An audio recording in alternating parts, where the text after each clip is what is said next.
Hi, I'm Sam Greenfield. I want to make 2 points to you. Number one, and this is kind of important, Charles Payne is a guy who broadcasts for Fox News and Fox Business Channel. And Charles Payne recently said that there are some black people, poor people, I think he might have said, but he meant black people, I think, who find comfort in poverty. There's a comfort level in poverty because they don't have to work.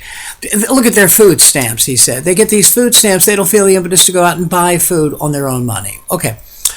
Well, Charles, some of these people paid taxes for a lot of years, so those food assistance programs actually are their money. And number two, there are no more food stamps. That's a message to you and Neil Cavuto, who shared in your ignorance about this subject. There's food assistance program. They have a card. Do you know why there's no more food stamps? Because people like you stigmatized them, made them feel bad about the fact they were too poor to buy their own food. I know the food must be good up at the master's house, Charles, but try to get a grip.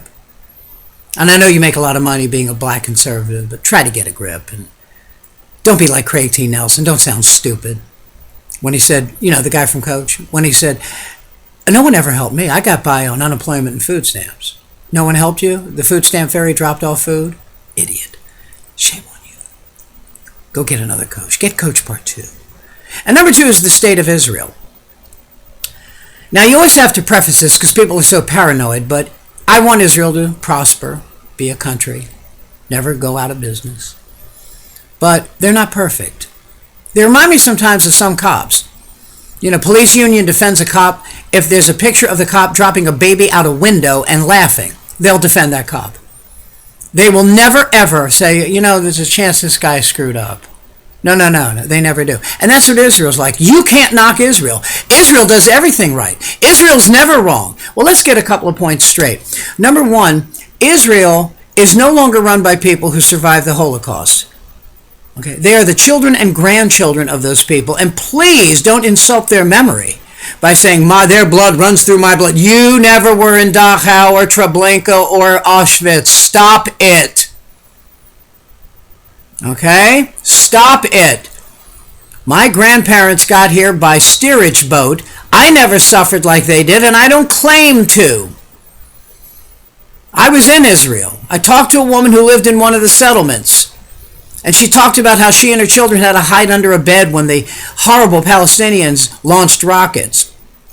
And I asked a very simple question of her. I said, who lived in this house before you did? Well, the answer was a Palestinian. That house was taken. That land was seized. But you can't talk about that, or else you hate Jews. Well, I am a Jew. And I'm not a self-hating Jew. All right, sometimes when I jump out of the shower and I look in the mirror, I'm a self-hating Jew. But except for that, I'm not a self-hating Jew, so stop that. Stop all of that.